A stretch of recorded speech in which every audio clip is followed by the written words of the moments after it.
युद्धग्रस्त Europe के आकाश पर लड़ाई नाजी जर्मनी के खिलाफ युद्ध का सबसे महत्वपूर्ण, अगर नहीं तो एक महत्वपूर्ण रंगमंच था। सहयोगियों द्वारा किया गया रणनीतिक बमबारी अभियान हर गुजरते वर्ष के साथ मजबूत होता गया, जब तक कि शाब्दिक रूप से हजारों 4 इंजन वाले भारी बम वर्षक जैसे कि अमेरिकी 17 और B-24 लिबरेटर ने दिन में सूरज को ढक लिया।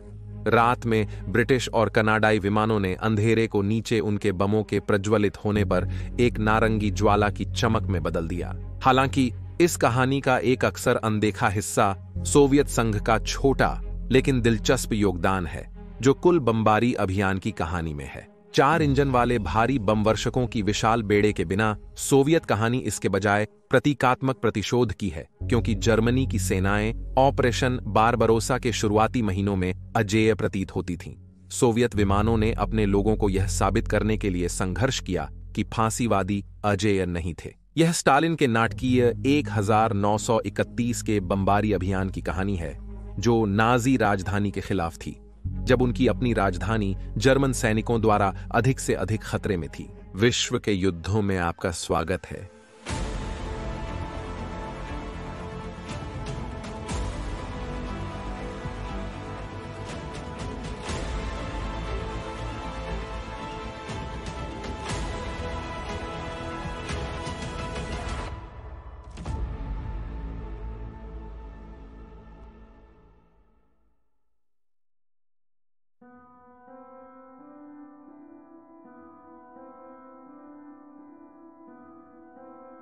22 जून 1940 को सोवियत राजधानी के निवासियों के लिए अपरिचित एक विमान को ऊपर से गुनगुनाते हुए देखा गया। यह एक लुफ्टवाफे Ju-78D बॉम्बर था, जिसे शहर की फोटोग्राफिक टोह लेने का काम सौंपा गया था, और ऐसा करते हुए यह मॉस्को तक पहुंचने वाला पहला जर्मन विमान बन गया। आने वाले महीने में लुफ्टवाफे के टोही मिशनों की आवृत्ति में वृद्धि होगी, जिससे जर्मन कमांडरों को शहर की जटिल तस्वीर बनाने और वेहरमाच्ट के आगे बढ़ने के रूप में इसकी रक्षात्मक तैयारियों की प्रगति की निगरानी करने की अनुमति मिलेगी। 18 जुलाई 1940 को जर्मन विमान द्वारा खींची गई खुफिया तस्वीर को जनरल ओबर्स्ट फ्रांज हाल्डर, जर्मन सेना के प्रमुख जनरल स्टाफ के सामने पेश किया गया, जिन्होंने इसे हवाई बमबारी अभियान के महत्वपूर्ण लक्ष्यों की पहचान के लिए उपयोग किया। ऐसे लक्ष्यों में रेल और सड़क जंक्शन शामिल थे, ताकि शहर में आपूर्ति के प्रवाह को बाधित किया जा सके।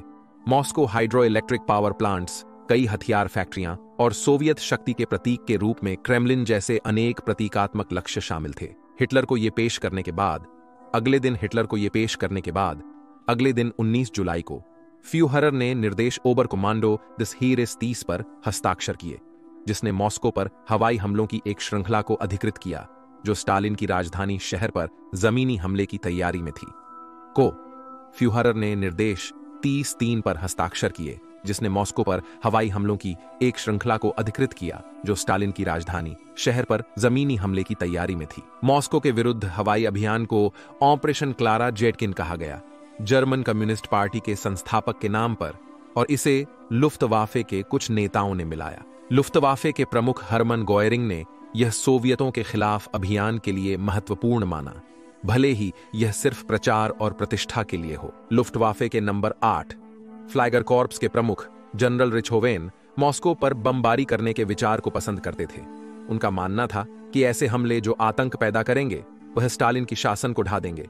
इस तथ्य के बावजूद कि इसी तरह के विचार पिछले साल ब्रिटिश के खिलाफ सफलता प्राप्त करने में विफल रहे थे, फिर भी जनरल फील्ड मार्शल अल्बर्ट केसेलरिंग इस योजना की सफलता पर संदेह करते थे। उन्हें पता था कि लुफ्टवाफे बॉम्बर बेड़े तितर-बितर थे, सेना के समर्थन में टैक्टिकल ऑपरेशंस चल रहे थे, वेहरमाच्ट की पूर्व ओर विस्तार में मदद कर रहे थे। उन्होंने इस अभियान के इस चरण पर छापेमारी की वैधता पर सवाल उठाया, यह सोचते हुए कि यह बम वर्षकों को उलझाएगा, और संकेत दिया कि लुफ्टवाफे के बॉम्बर बेड़ा लंबी दूरी की रणनीतिक बमबारी के लिए अनुचित था। उन्होंने चिंता व्यक्त की कि यदि उनके लोग मारे जाते और क्रोधित सोवियत नागरिकों द्वारा पकड़े जाते तो उनका क्या हो सकता है।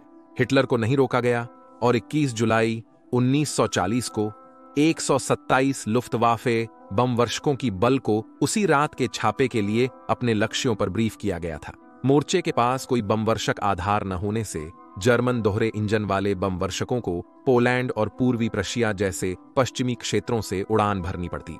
जिससे उनके बम का भार सीमित हो जाता।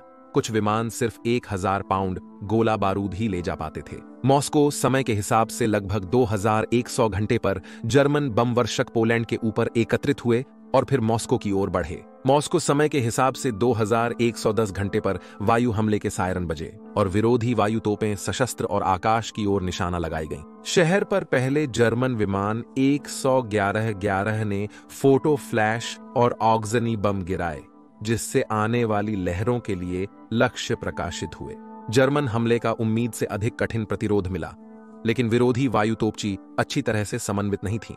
इसका परिणाम यह हुआ कि जर्मन बमवर्षक दलों ने अपने विमानों को सर्च लाइट्स से प्रकाशित पाया तो उन्हें अक्सर बिना चुनौती दिए जाते छोड़ दिया गया। हमले के अंत तक शहर में 1000 से अधिक आगें लग गईं, जिसने बड़े पैमाने पर विघ्न उत्पन्न किए, जबकि क्रेमलिन पर एक बम ने सीधा प्रहार किया, लेकिन आश्चर्यजनकता से फ्यूज में दोष आ गया और विस्फोट नहीं हुआ। रात की घटनाओं की अराजकता में अनजाने में या स्टालिन से प्रतिशोध से बचने के लिए जानबूझकर विरोधी विमान गनरों के कमांडरों ने यह दावा करते हुए अत्यधिक बढ़ा चढ़ाकर बताया कि उन्होंने कितने जर्मन बमवर्षकों को मार गिराया था। वास्तव में मिशन के दौरान मात्र 2 जर्मन विमान खोए गए थे, जिसे जर्मनों ने सफलता बताया और आगामी दिनों में इसकी बढ़ोतरी संभावित थी।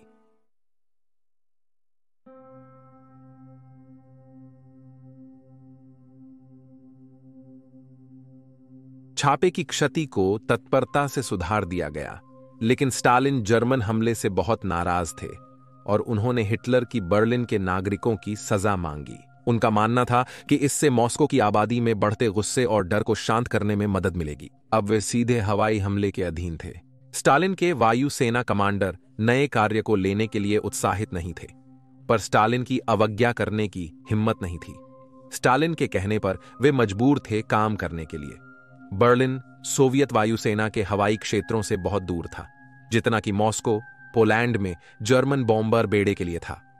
सोवियत वायुसेना वीवीएस मुख्यतः लाल सेना के समर्थन में टैक्टिकल ऑपरेशंस में जुटी थी और अधिकांशतः मध्यम रेंज ट्विन इंजन वाले विमानों से युक्त थी। हालांकि उनके पास कुछ लंबी दूरी के प्रकार के विमान थे और एक 4 इंजन वाला लंबी दूरी का बॉम्बर था, जो संभवतः स्टालिन द्वारा मांगे गए प्रतिशोध को पहुंचा सकता था। पेटलियाकोव 8 एक नई 4 इंजन वाली सामरिक बॉम्बर फोर्स की रीढ़ बनने वाला था, लेकिन अंत में केवल 99 उदाहरण ही 8 में एक हास्यास्पद धीमी दर से बनाए जाएंगे। विडंबना यह है कि स्टालिन स्वयं ही सोवियत संघ के सामरिक बॉम्बर कार्यक्रम को सीमित करने वाले थे, क्योंकि वे इसे युद्ध से पहले कल्पनाशील और विचारकों द्वारा बनाई गई सपना मानते थे। हालांकि टैक्टिकल बॉम्बर युद्ध सिद्ध था। 1940 में सीमित सेवा में प्रवेश करते हुए बॉम्बर को सोवियत संघ की लंबी दूरी पर वायु शक्ति प्रक्षेपित करने की क्षमता को प्रदर्शित करने के लिए डिजाइन किया गया था, लेकिन वास्तविकता में यह मुख्य रूप से एक प्रचार उपकरण के रूप में कार्य करता था, जबकि संचालनात्मक रूप से इसका उपयोग उन चीजों पर हमला करने के लिए शायद ही कभी किया गया था जिन पर टैक्टिकल बॉम्बर्स हमला नहीं कर सकते थे। 4 1500 हॉर्स पावर इंजनों द्वारा संचालित इसका प्रदर्शन मोटे तौर पर प्रारंभिक ब्रिटिश एवरो लैंकेस्टर्स के समान था, हालांकि केवल तब जब यह काफी छोटे बम लोड के साथ उड़ान भर रहा होता था, और यह भी नहीं कहा जा सकता कि इंजनों में विश्वसनीयता की समस्याएं थीं। प्रतिशोधी छापे की त्वरित योजनाएं बनाई गईं, हालांकि केवल वायुसेना ही सोवियत सशस्त्र बलों की शाखा थी जिसे लंबी दूरी के बॉम्बर्स से सुसज्जित किया गया था। सोवियत नौसेना के पास बाल्टिक सागर में शिपिंग पर हमला करने के लिए दूरी के प्रकार थे, जिसमें 3 शामिल था, जिसकी लड़ाई की रेंज 1 सहस्त्र 633.74 किलोमीटर थी, जो सिद्धांतगत रूप से एस्टोनियाई तट से बर्लिन पर हमला कर सकता था, एक स्थान जो तकनीकी रूप से जर्मन लाइनों के पीछे था। इस प्रकार नौसेना और वायुसेना ने स्टालिन की मांग को पूरा करने के लिए हमले की संभाव्यता का अध्ययन शुरू किया। पहली बड़ी समस्या यह थी कि एस्टोनिया के तट स्थित द्वीप का एकमात्र हवाई अड्डा बमवर्षकों के लिए बहुत छोटा था।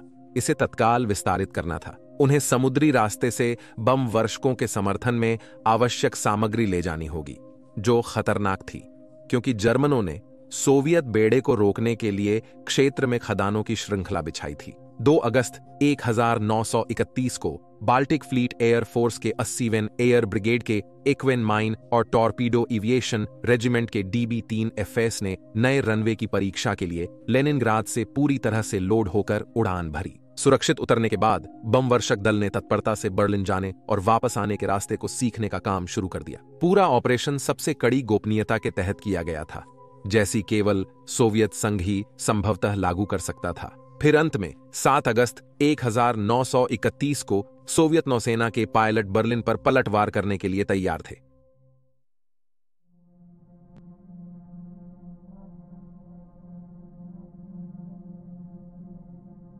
रात 9 बजे DB-3 FS उठना शुरू हुए और रात के आसमान में चले गए। कुल मिलाकर 13 विमान बर्लिन के लिए रवाना हुए, 3 समूहों में बनते हुए। विमान की सीमितताओं के साथ काम करते हुए उन्हें संभवतः सबसे छोटे मार्ग पर उड़ान भरनी पड़ी। इसने उन्हें जर्मन बाल्टिक बंदरगाहों स्टेटिन और श्वाइनऑस्टेन के ऊपर से होकर बर्लिन की ओर ले गया। पूर्ण रेडियो मौन में संचालन करते हुए उड़ान बम वर्षक दलों के लिए कठिन से कम नहीं थी, जिन्हें पता लगाने से बचने के लिए उनकी आदत से कहीं अधिक ऊंचाई पर उड़ान भरनी पड़ी। जर्मन सर्चलाइट्स के मार्ग DB-3 FS इतनी ऊंची उड़ानों के लिए आदर्श रूप से उपयुक्त नहीं थे और चालक दल को 35 डिग्री फ़ारेनहाइट से नीचे गिरते कड़वे तापमान का सामना करना पड़ा, जिसमें उन्हें गर्म रखने के लिए केवल उनके उड़ान वस्त्र थे और उन्होंने खिड़कियों और यहां तक कि कॉकपिट में उपकरणों पर बर्फ और बर्फ के जमाव के खिलाफ लगातार लड़ाई लड़ी। पूर्वी जर्मनी के माध्यम से क्रूज करते हुए गठन को अंततः जर्मन पर्यवेक्षकों द्वारा देखा गया, लेकिन सोवियत इतने पश्चिम में एक हवाई हमला शुरू कर रहे थे। यह सोचना इतना अकल्पनीय था कि जर्मन कमांडरों ने मान लिया कि वे लुफ्टवाफे के विमान थे जो किसी ऑपरेशन से लौट रहे थे। कुछ ने सोवियत बमवर्षकों को लैंप से संकेत देने का प्रयास किया, मानते हुए कि वे खोए हुए हेंकेल्स हो सकते हैं। यह 100 घंटों के बाद था जब सोवियत विमान बर्लिन की तरफ बढ़े।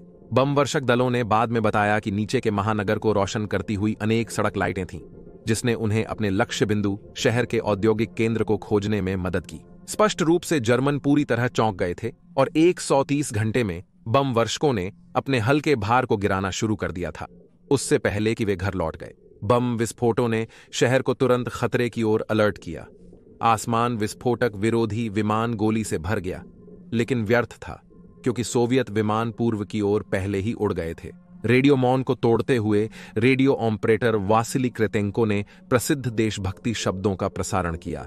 मेरी जगह बर्लिन है, कार्य पूरा हो गया है, हम आधार पर लौट रहे हैं। एक एक करके सुबह के प्रारंभिक घंटों में सभी 15 DB-3 FS घर लौटने लगे। उनके ईंधन टैंक लगभग उतने ही खाली थे जितने कि उनके बम्बे। सफल हमले की खबर ने सोवियत प्रचार मशीन की कुशलता के कारण जंगल की आग की भांति फैली और महीनों की रक्तपात और कड़वे पीछे हटने के बाद सोवियत आत्माओं को प्रेरित किया गया। इस तथ्य के बावजूद कि बमबारी ने नगण्य क्षति पहुंचाई, अपने लोगों पर इसके प्रभाव को देखने के बाद स्टालिन ने उसे और अधिक मांगा, जिसे उन्होंने मनोबल छापे के रूप में वर्णित किया, ताकि सोवियत लोगों को नाजियों के खिलाफ अवज्ञाकारी रखा जा सके और उन्हें अपनी आखिरी सांस तक प्रतिरोध करने के लिए प्रेरित किया जा सके। बर्लिन में वापस जर्मन नेतृत्व सोवियत बमवर्षकों के उनके शहर को हिट करने से बहुत डर गया था, इसलिए उन्होंने पहले इसे मानने से इनकार किया और ब्रिटिश को दोषी ठहराया, जिन्होंने अगस्त 1940 से बार बार हमला किया था। यह ब्रिटिश प्रसारण केंद्र पर निर्भर था जोर देने के लिए कि RAF ने हमला नहीं किया था, ताकि जर्मन कमांड अंततः इस तथ्य को स्वीकार कर ले कि उन्हें सोवियतों द्वारा अचानक पकड़ा गया था, एक लोग जिन्हें वे खुद से हीन मानते थे।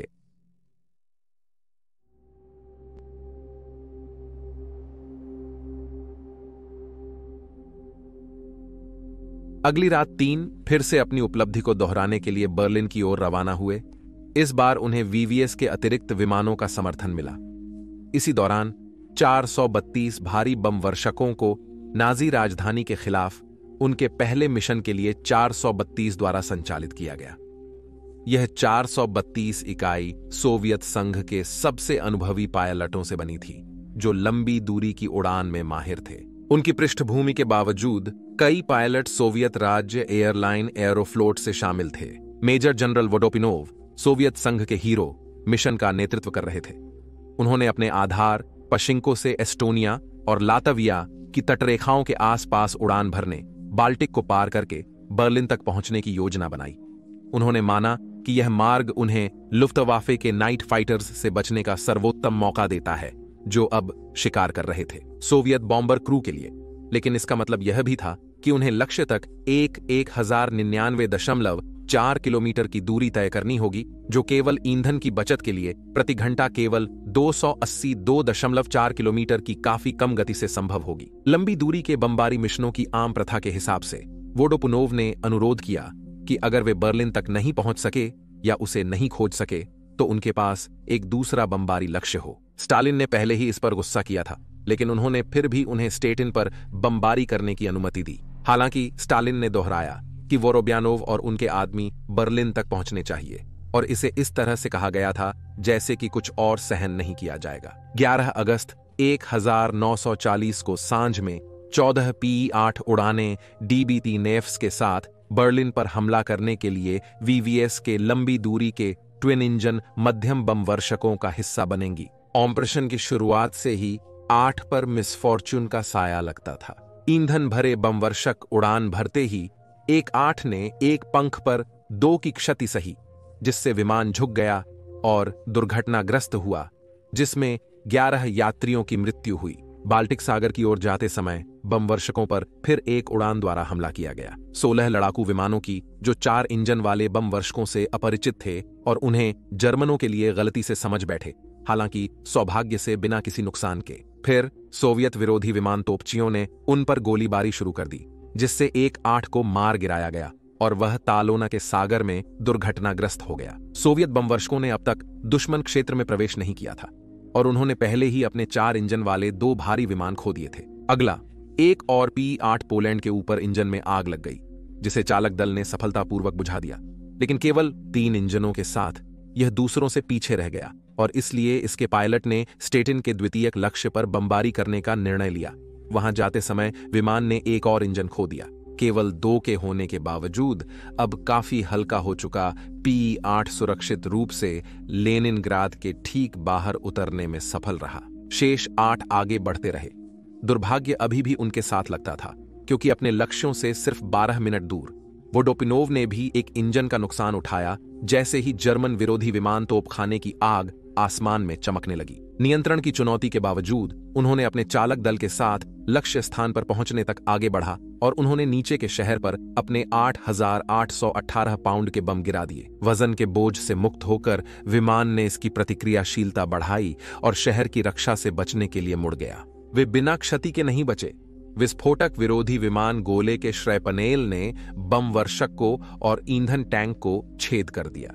उसने महसूस किया कि उसके पास नियोजित मार्ग पर घर लौटने के लिए पर्याप्त ईंधन नहीं है, इसलिए उसने नेविगेटर को लेनिनग्राद के लिए संभवतः सीधे मार्ग पर सेट करने का निर्देश दिया, जर्मन कब्जे वाले क्षेत्र के हजारों मीलों को पार करते हुए, जहां जर्मन रात्रि लड़ाकू विमान उसकी तलाश में थे। सौभाग्यवश उन्होंने अवरोधन से बचने में सफलता पाई। खराब मौसम से जूझते हुए, जिसने उनके बॉम्बर की प्रगति को और भी बाधित किया, वोडोपुनोव के नेविगेटर ने सूचित किया कि जब उनके चारों इंजन, जो अब ईंधन की कमी से ग्रस्त थे, बंद हो गए, तब वे अपने बेस से कम 30 मिनट की दूरी पर थे। वोडोपुनोव और उसके 10 साथी ने मोर्चे के नजदीक वन क्षेत्र में अपने बॉम्बर की क्रैश लैंडिंग करके सोवियत बलों की ओर वापस जाने में सफलता प्राप्त की। अन्य P-8 विमानों को भी घर वापसी के दौरान ईंधन की कमी महसूस हुई। तीनों ने पुश्चेंको के पास क्रैश लैंडिंग की, जबकि एक ने एक ट्रैक्टर फैक्ट्री के पास समतल जमीन पर उतरा और वहां ड्राइवर्स ने अपने विमान के डीजल इंजनों को फिर से भरने के लिए बाल्टियों का उपयोग किया। घर वापसी की उड़ान के लिए तैयार होने से पहले एक P-8 विमान फिनलैंड के ऊपर उड़ता हुआ खो गया और गोलीबारी में गिरा, जिसमें सभी क्रू सदस्यों की मौत हो गई, सिवाय 2 लोगों के जो बाल बाल बचे और बंदी बन गए। कुल मिलाकर केवल 4 P-8 ने योजना के अनुसार मिशन को पूरा किया। हालांकि बाकी सोवियत बलों को रात भर अपक्षरित रनवे पर पूरे बम लोड के साथ हवाई होने में कठिनाई आई, जिसमें से केवल 3 बॉम्बर्स उड़ान भरने में सफल हुए। छापे में शामिल होने के बाद 2 को वापसी में सोवियत वायु रक्षा ने गलती से गोली मार दी। तीसरा अंधेरे में खो गया। सोवियत प्रचार मशीन ने बमबारी की प्रशंसा जारी रखी, जबकि वोरोप्यानोव को स्टालिन से मिलने और अपने दल के खराब प्रदर्शन के लिए जवाब देने के लिए मॉस्को बुलाया गया। थके हुए और निराश उनका स्वर उतना संयमित नहीं था जितना कि अधिकांश लोगों का होता है जो खुद को कम्युनिस्ट तानाशाह के सामने पाते हैं, और उन्होंने उसमें क्या गलत हुआ था इसका विश्लेषण शुरू कर दिया। सरल शब्दों में, पूरी रात वायुसेना की दीर्घ दूरी की क्षमताओं की अपरिपक्वता का प्रदर्शन थी।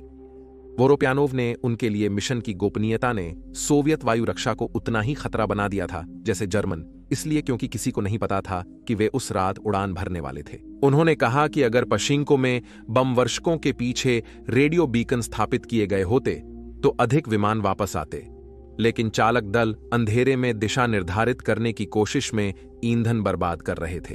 अंततः उन्होंने PE-8 में इस्तेमाल होने वाले ACH-30B डीजल इंजनों की सबसे अधिक निंदा की, जो इतने खराब थे कि उन्होंने इशारा किया कि उनके साथ लोगों को हवा में उड़ाना लगभग अपराधी था। कथित तौर पर उन्होंने स्टालिन से कहा कि वह अपने दांतों से 8 से उन्हें फाड़ने के लिए तैयार हैं।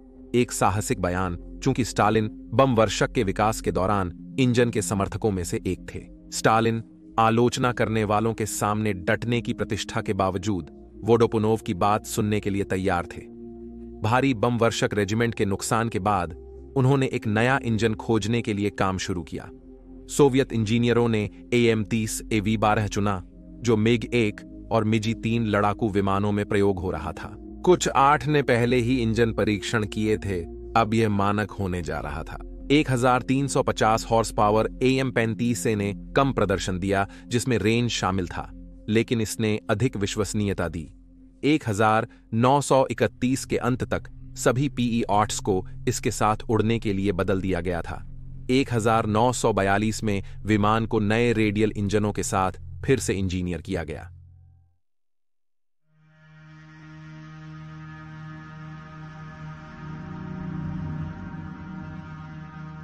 11 अगस्त 1941 के बाद PE-8 का विश्वास 1931 में जर्मनी के खिलाफ सिर्फ एक और छापा मारने के लिए डगमगा गया था। उनका मिशन जर्मन शहर कोनिग्सबर्ग के लिए था, थोड़ा कम महत्वाकांक्षी था और सिर्फ 3 विमानों में शामिल था। सभी ने सुरक्षित रूप से वापसी की। इस बीच DB-3FS ने अपना अभियान जारी रखा, लेकिन एक क्रोधित हिटलर ने मांग की कि द्वीप, जिसका उपयोग वे एक आधार के रूप में करते थे, उसे जर्मनी पर बमबारी के आगे के उपयोग से इनकार करने के लिए कब्जा कर लिया जाए। स्टालिन के मनोबल बढ़ाने वाले छापों में से 10वां और अंतिम 4 सितंबर की रात को किया गया था, जिसके बाद सोवियतों को एक आसन्न जर्मन हमले के सामने द्वीप को छोड़ने पर मजबूर किया गया था। मॉस्को को लेकर स्थिति 1931 के दौरान और भी अधिक खतरनाक होती जा रही थी, इसलिए शहर की रक्षा करना जर्मनी पर एक निरंतर बमबारी अभियान चलाने के विचारों पर प्राथमिकता ले ली। सौभाग्यवश शहर जर्मन कब्जे से बच गया और अगले वर्ष जब ज्वार बदला, बर्लिन और अन्य जर्मन शहरों के खिलाफ सोवियतों ने अभियान पुनः शुरू किए, पश्चिमी सहयोगियों के अभियानों का हिस्सा बनते हुए। युद्ध के दौरान नाजी राजधानी पर सभी बमों में से सोवियत विमानों ने 1% से कम हिस्सा लिया। स्टालिन ने जल्द ही महंगे स्ट्रैटेजिक बॉम्बर बेड़े को बड़ी योजना में अनावश्यक अपव्ययी माना और माना कि टैक्टिकल बॉम्बर्स ही युद्ध जीतने में मुख्य हैं। इस प्रकार PE-8 और अन्य लंबी दूरी के भारी बॉम्बर्स का विकास लगभग पूरी तरह से रुक गया, जबकि पश्चिमी सहयोगियों ने और भी बड़े और बेहतर प्रकारों पर काम शुरू किया, जिसका चरम द्वितीय विश्व युद्ध का अंतिम strategic bomber Boeing B-19 super fortress में हुआ। स्टालिन द्वारा स्ट्रैटेजिक बॉम्बर्स में निवेश की कमी द्वितीय विश्व युद्ध के उपरांत और शीत युद्ध के आरंभ में हानिकारक सिद्ध हुई, जब उन्होंने अपने इंजीनियरों से लंबी दूरी के बॉम्बर्स का निर्माण करने की मांग की ताकि वे पश्चिमी शक्तियों को डरा सकें। सोवियत परमाणु बम कार्यक्रम के चलते एक नया विमान आवश्यक था, पर सोवियत इंजीनियर पश्चिमी साथियों से 4 वर्ष पीछे थे, इसलिए उन्हें B-19 की नकल करने की आवश्यकता पड़ी और इससे तुपोलेव Tu-4 का निर्माण हुआ। यह विमान इतना सटीक नकल था कि कुछ में अभी भी बोइंग के नियंत्रण मुद्रित थे। और वहां आपके पास बर्लिन के खिलाफ स्टालिन के बॉम्बर आक्रमण की कहानी है। अपनी राय और प्रतिक्रिया नीचे कमेंट करें और इस चैनल को समर्थन करने के लिए वीडियो को लाइक और सब्सक्राइब करना न भूलें। देखने के लिए धन्यवाद और मैं आपसे अगली बार मिलूंगा।